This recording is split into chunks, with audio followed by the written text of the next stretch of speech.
Hey. Hi, everyone. Good afternoon. Can everyone hear me okay? Can you hear me on this one? Okay.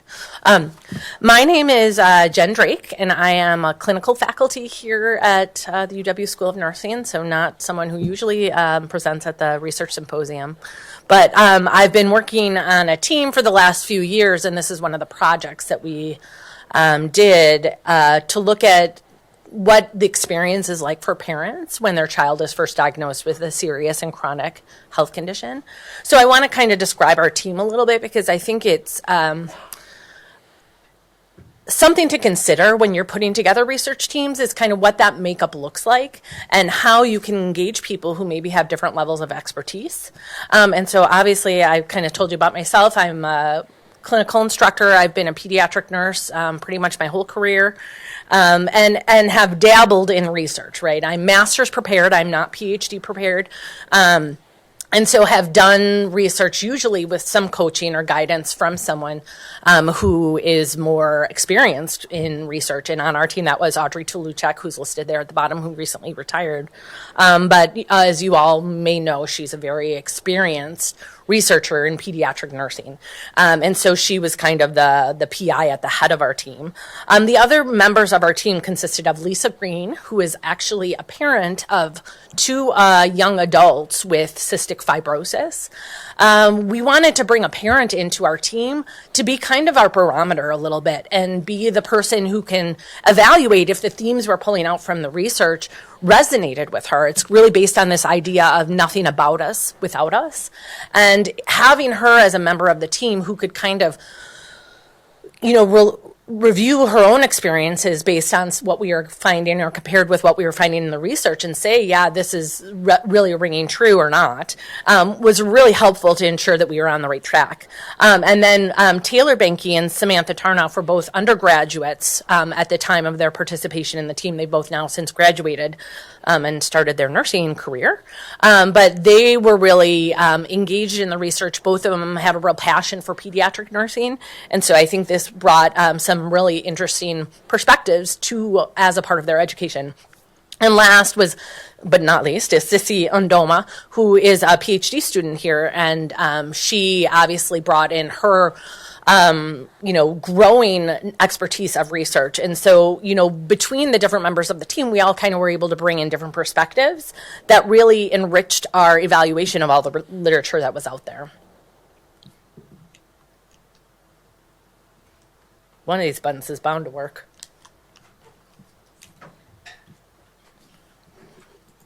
Let me try now. There we go. Okay, great.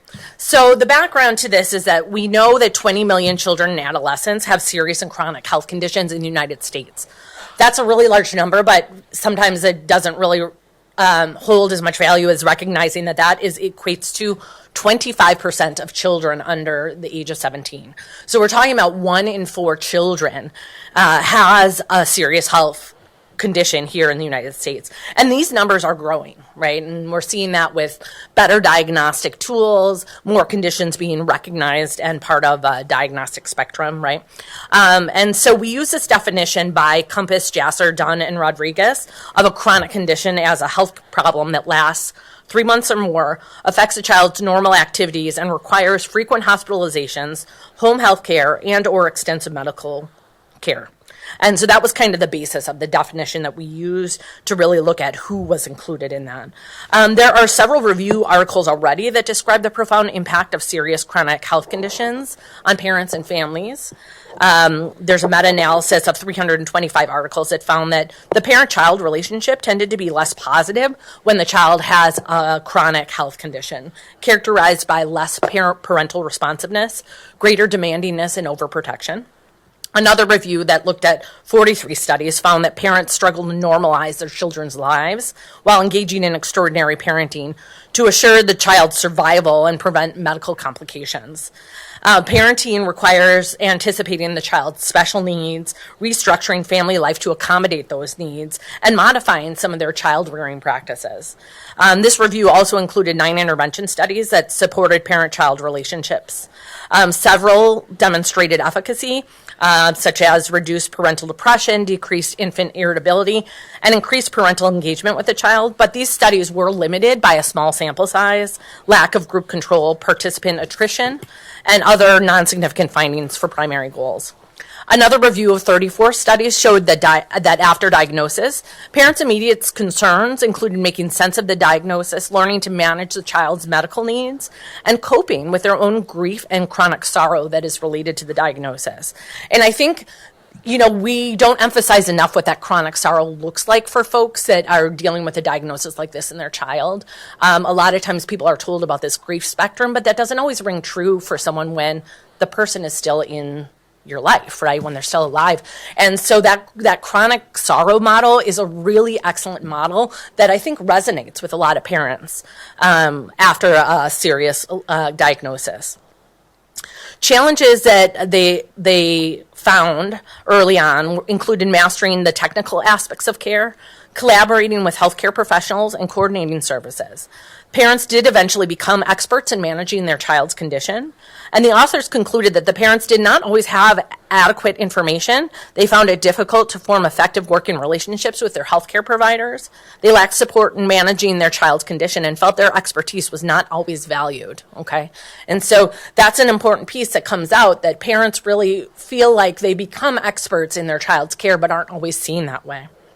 Another narrative review of 22 articles offered further evidence that the child's diagnosis engenders parental feelings of shock, devastation, fear, guilt, powerlessness, grief, and for some, relief. For those that are really on a long journey related to their child's diagnosis, getting that diagnosis sometimes gives them that sense of relief and that sense that they were trusting their own instincts and that they have something now to move forward with. Lifestyle adjustments imposed by the child's condition did disrupt family relationships and financial well-being. And so these diagnoses have a huge impact on parents and family relationships. And so this idea of understanding what those experiences are like for parents, it's really critical when we are looking at developing interventions that are responsive to parental needs, that are feasible, acceptable, effective, and truly family-centered. Okay, so the purpose of our study was to extend our understanding of parents' experiences of and response to their child's diagnosis during the first year post-diagnosis. So the model and method that we use, this is our selection process you can see here, excuse me. We followed methods that were described in Saltavuk in 2012. We had content and method experts that conducted the search. And you can see the list of search terms that we used. We had a first search and then a secondary search based on what we were finding and having success with. And the databases we used included PubMed, CINAHL, PsycInfo, SocialIndex, Family and Society Studies Worldwide, and HealthSource Nursing Academic Edition. And so we started with an initial search that led us to 323 results, and also conducted an ancestry search that got us 102 results. Of that total of 425 results, we removed 64 duplicates, and then we screened first by just the title and the abstract. And from there, we were able to exclude 206 that didn't quite meet our criteria. And then from there, we read the full text and decided which ones really met our criteria. And that brought us down to 155. Of those, we selected 79. 36 were qualitative, 5 were mixed methods, and 38 were quantitative. And so our inclusion criteria is listed here. You can see we are looking for primary caregivers. The child's condition needed to be a serious chronic health condition. We wanted to really capture that first year of life, which was tricky because there's not a lot of studies that necessarily look just at that. But if they included retrospective of that period, we did include them. So we are looking at, any discussion of that first year of life, prenatal diagnoses, within that first year, retrospective accounts were included. And for the context, we included really any clinical environment, home or community. We wanted the child's age to be capped at 10 years because we thought maybe beyond 10 years it might be harder for parents to remember that first year of life. We only included English articles from 2006 to 2016. That we started this project right after that time period. Our sources were primary sources in peer-reviewed journals, and we looked for any qualitative, quantitative, or mixed methods. Used parent self-report, observation, interventions, included parental report of needs. So really, we just excluded the systematic or narrative reviews that were already out there. So once we had selected the articles, we really kind of used 3 teams of 2 to read each article and sort them into these yes, no, or maybe categories. We would repeat any articles that were found on the reference list of the included articles. We addressed any issues of eligibility during our weekly team meetings, and we created a data extraction form to identify and collect relevant information. Quality appraisal forms guided evaluation of each study based on the criteria, and we had 2 team members independently perform procedures, compare results, and reach consensus to assure accuracy of the articles that were selected. So our sample description included 6,801 parents. That was 68.78% mothers and 28.63% fathers, and 13% of other caregivers. About 5,900 children were selected, and that was 44% female and 55% male. And we had a lot of different diagnoses that ended up being included. So you can see the list of different classifications: endocrine, neuro, cardiac, genetic, renal, rheumatic, pulmonary, GI, musculoskeletal, congenital conditions, cancers, ophthalmologic, hematologic, immune deficiency, trauma, and developmental disabilities. We had 11 studies that parent or caregiver information was unavailable, and we had 17 studies that the child information was unavailable. And so our study designs, this slide is looking at the qualitative plus the mixed method studies. We had 38 qualitative plus the 5 mixed methods. And we had the designs that were informed by phenomenology, grounded theory, generic qualitative descriptive designs. Most were cross-sectional, and we had data sources that included transcription, audio recordings, and interviews of parents that used a variety of different sampling methods. Most were conducted in North America, particularly in the U.S. was 31. Followed by Europe was N of 29, Australia 7, Asia 4, and the Middle East was 2. There were 3 triangulated self-report assessments with standardized interviews, semi-structured observational assessments of the child's development, or video recorded observations of parent-child interactions. And 58 were from English-speaking countries. For our quantitative studies plus our 5 mixed methods, we had mostly cross-sectional, 16 were correlational, and there was 1 that was a pre-post interview. Data sources were standard self-reports and biomarkers. Again, we had the triangulated self-report assessments here. That was a mixed method study, and most here were also from English-speaking countries. Our quality appraisal used separate criteria to evaluate the quality of both the quantitative and qualitative studies, and then both were applied for the mixed method studies. 2 team members independently rated the degree to which each of the quality criteria was met. So 1 was completely met and 0 was completely absent. A range of 0.1 to 0.9 indicated the degree to which the criteria were partially met. When the reviewers disagreed about the ratings, they either discussed the criteria amongst themselves or brought the issue to the weekly team meetings for a consensus discussion. Mean quality appraisal scores for the quantitative studies was 18.55 out of 20 total. And for the qualitative studies, it was 17.84 out of 19 total, so fairly high.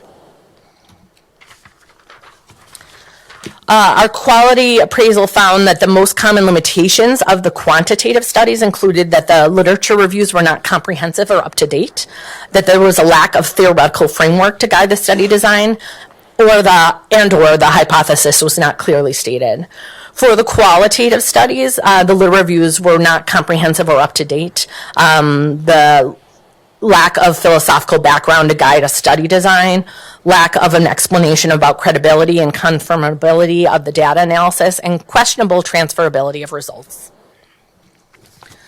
So this is kind of the model we were able to put together based on all the themes that emerged from looking at all this literature. And so I'm going to spend some time and really talk through it and hopefully, kind kind of show you some of the information that we had that allowed us to put together this model. So the synthesis of the results offered this conceptual model of the parent experiences.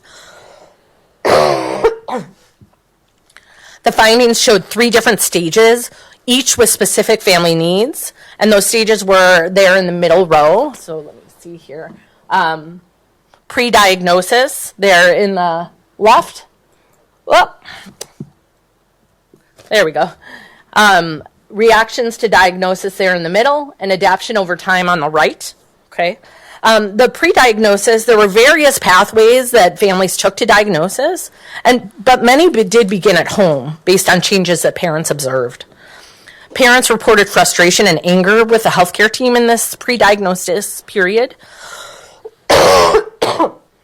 And some parents reported feeling blamed by their healthcare provider for some of the symptoms that were observed during these periods.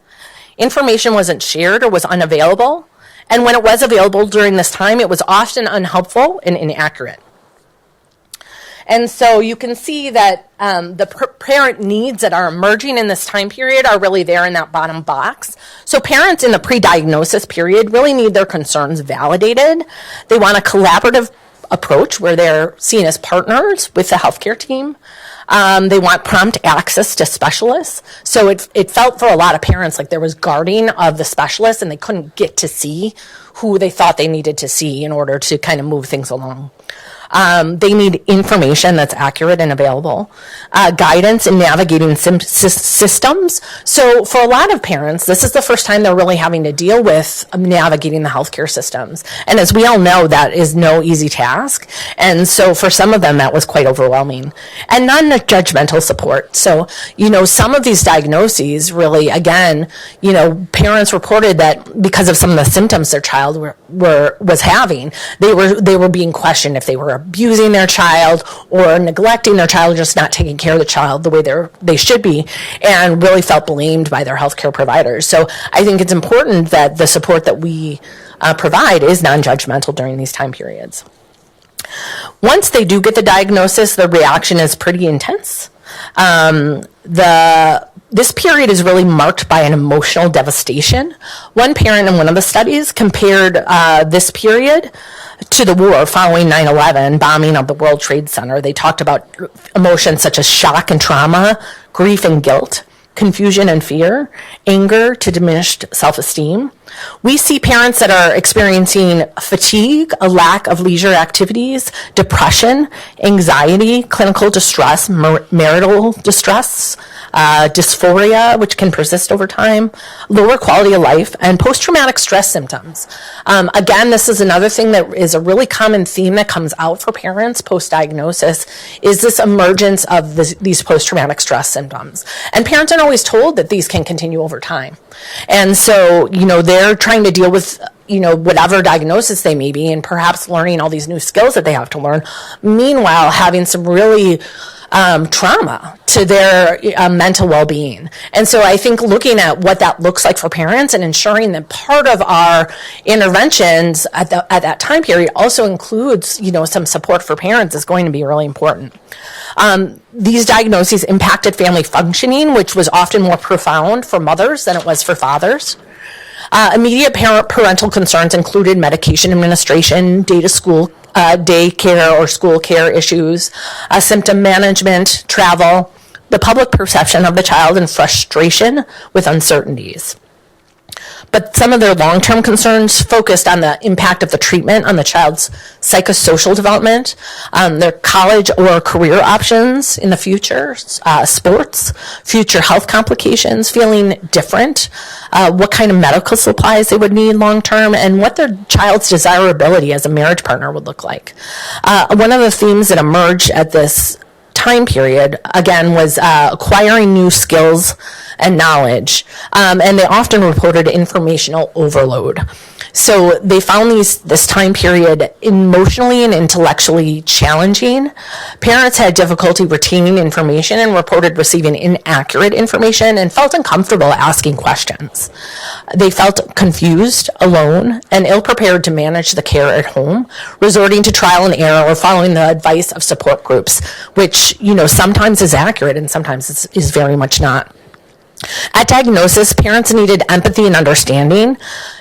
Most of the parents reported in these studies that they could remember real specifics from the moment the diagnosis was given. And a lot of it had to do with the presentation of the diagnosis. We know there's a lot of research out there about how these diagnoses are given, has a huge impact on sort of how parents interpret them. So they need empathy and they need understanding along with education about the condition and treatment regimen specific skills. They wanted practical information that was individualized to their family circumstances and oriented to both the present and future with easily absorbable facts, limited medical jargon, survival guides for crises, and referrals to trustworthy resources for additional print information or web-based. The parents talk about how they go to these online groups and they struggle because they're often very negative and they don't know if they can trust the information.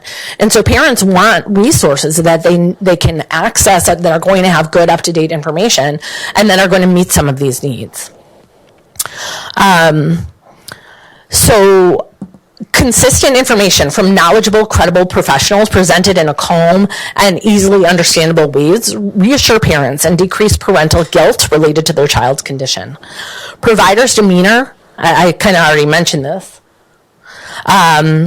when they're giving the diagnosis really affected parental trust and in some cases could contribute to the emotional trauma of those moments. Parents felt unsupported in processing the loss of their healthy child and instead expected to focus solely on the task of providing care, leaving many parents to grieve alone. And so in this last time period of adaptation over time, one of the themes that emerged this theme related to the emotional roller coaster really continued. Caring for a child with a serious health condition took a toll on parents mentally and physically. Parents reported stress, depression, and anxiety, with some verbalizing suicide ideation. Pre-existing health conditions worsened in these time periods, and many parents reported sleep disruptions, altered diet, limited exercise, weight changes, and lack of leisure activities.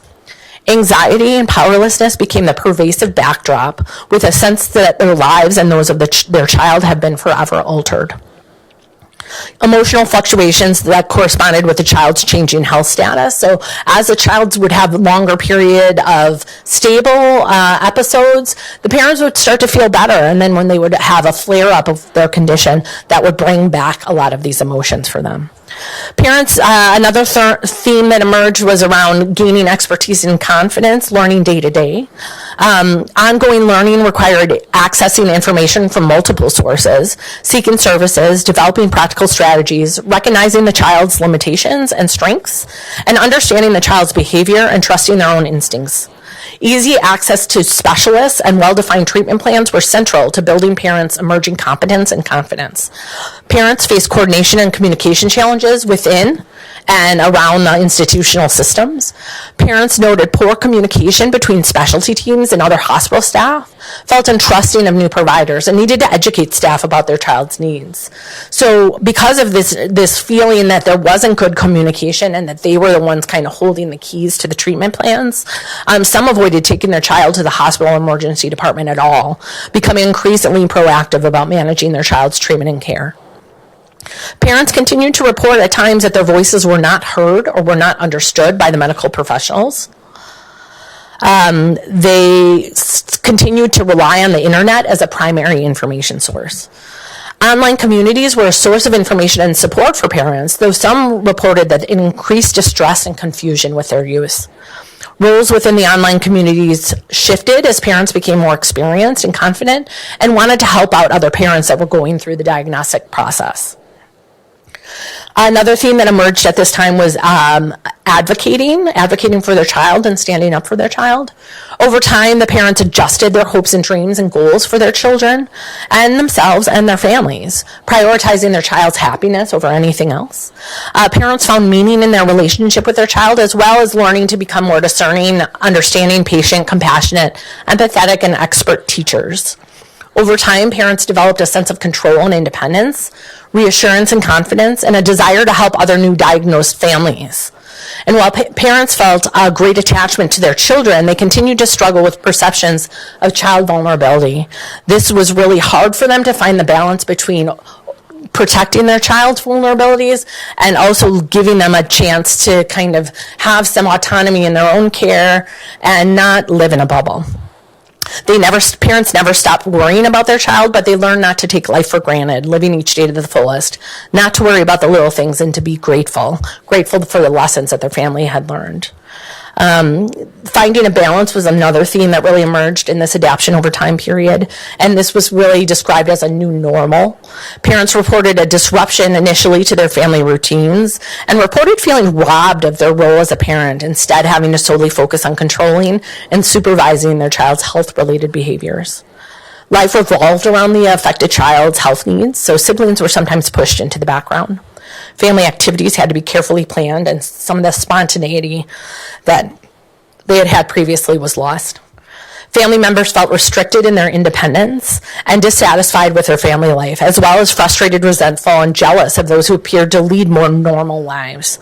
Normative child events such as entering school, sports, field trips, sleepovers added lots of stress and required parents to balance protection with fostering normalcy for their child.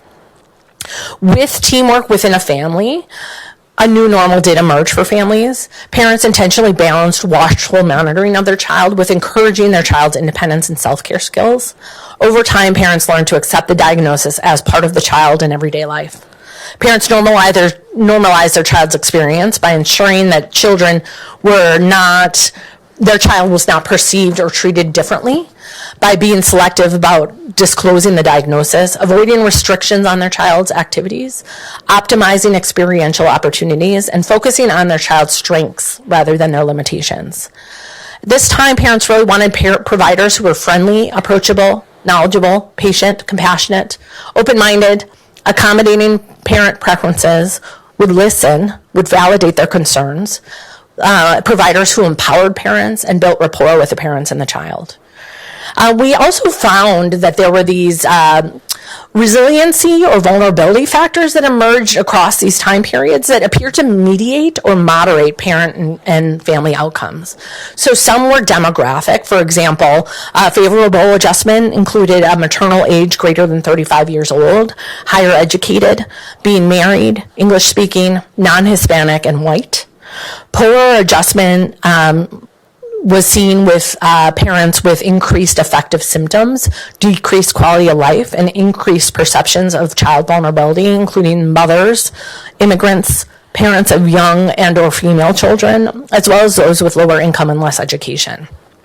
Additional resiliency or vulnerability factors that we found were the severity of the illness, father involvement, so married or partnered parents adjusted more easily and reportedly were more adherent to the care versus single mothers, family functioning, parental mental health, social support, acceptance and capacity for uncertainty, and then a stigma on stereotypes and discrimination was another factor.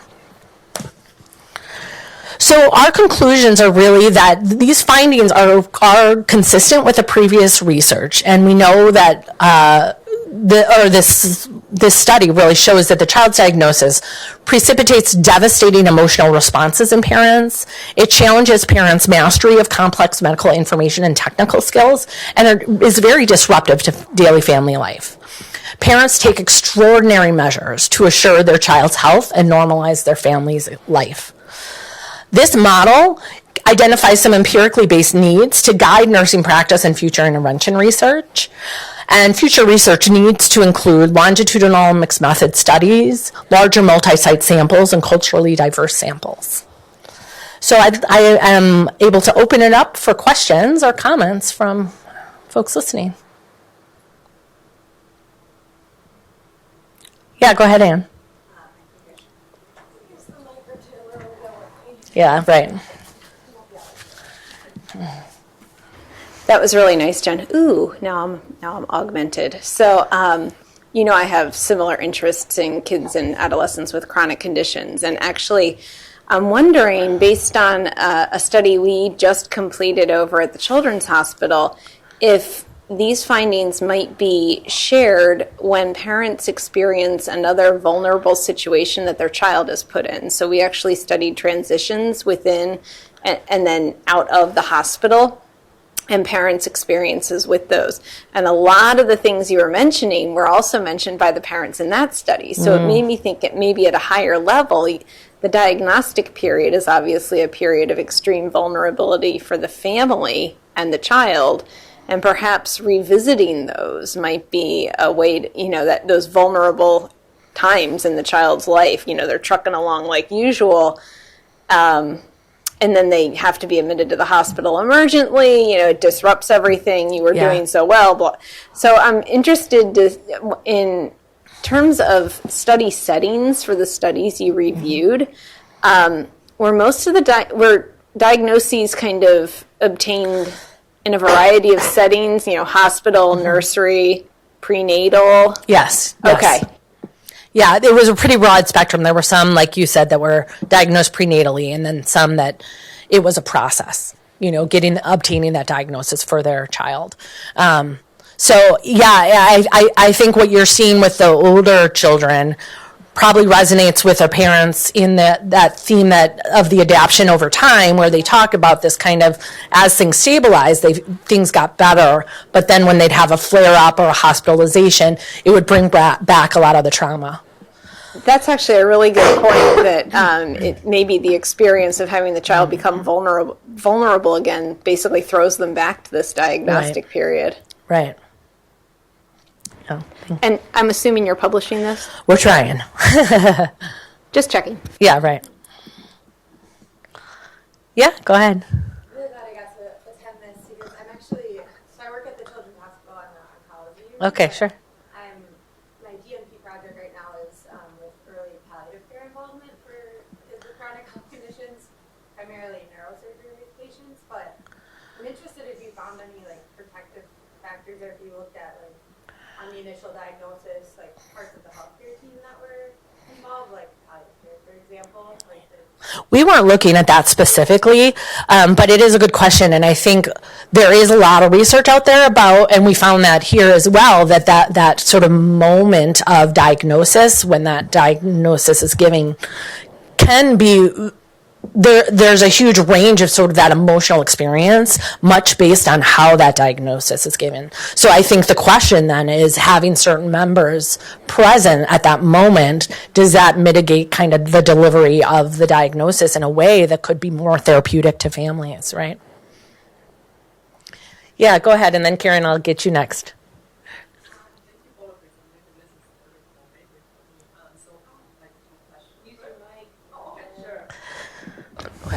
So thank you.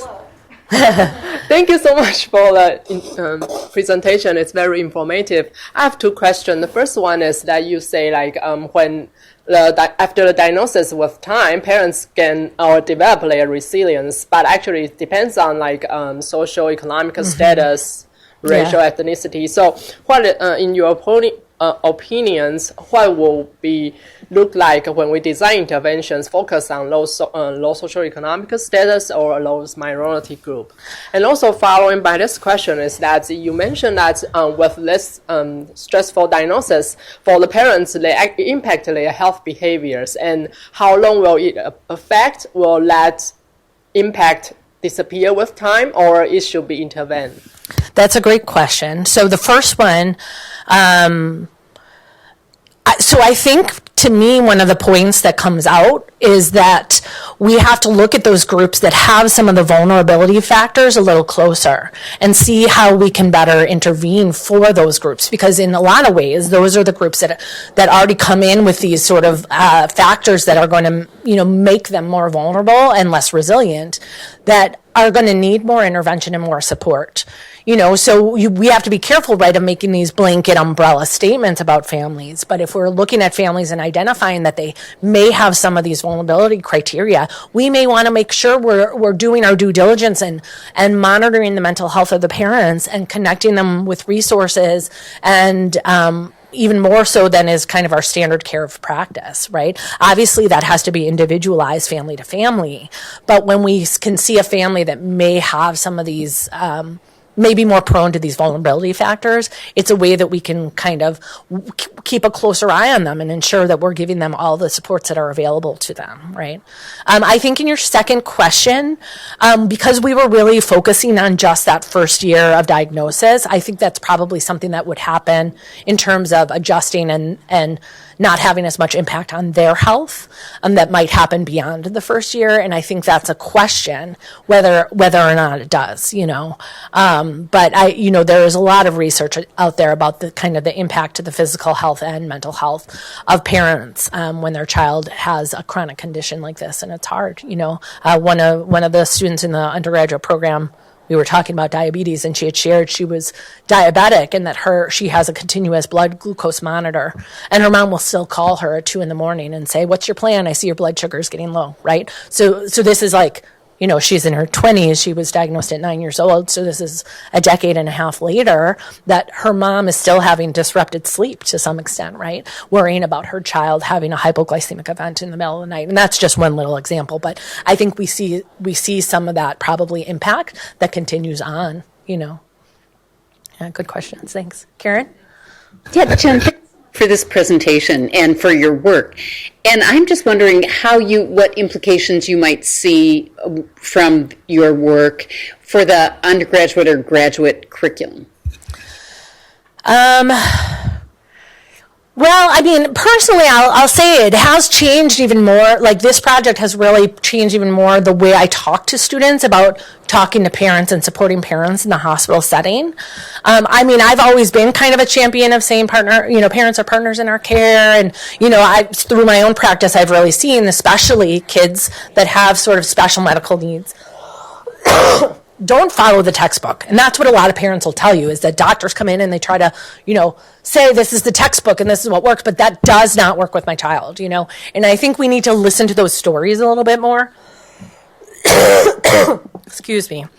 And I think, so it's kind of changed a little bit the stories I tell about partnering with parents and what it's like. So I think it's made it a little more, I pulled out some of these stories I've heard from people, but also what I've read in the literature, and these experiences that parents have. And I think, it's hard for folks to really understand this impact, I think, but really the more it's like anything, stories are really what help people connect emotionally to things. And I think helping students understand kind of what this experience is really like for parents, so that if the parent is coming at them frustrated, that they understand it's not that the parent's trying to be mean, that they're, overwhelmed and maybe have been blamed through this diagnosis process, or maybe aren't having their questions answered, right? And so trying to come at it from a better perspective of empathy, which I think is really kind of one of the big key takeaways, that if we can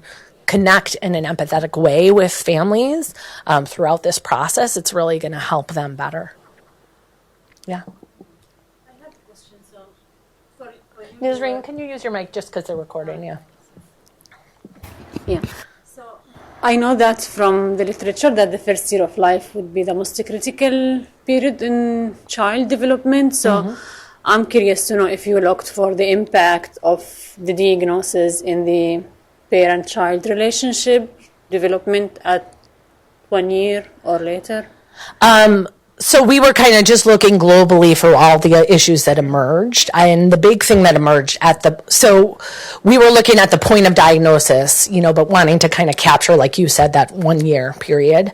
And the one thing that really emerged out of the parental-child relationship is a struggle between overprotection and child vulnerability and creating a normalcy for their child. And so I think that was the hard part for a lot of families, is walking that line between between ensuring that their child did not have a negative health outcome because they weren't being cared for, but also giving them child experiences and not wrapping them in bubble wrap, And I think for parents that had more of the vulnerability factors, they were more successful with that than parents who had parents who had less of the vulnerability factors were more successful with that than parents who had more vulnerability and maybe not as much partnership within their family. They struggled more with that.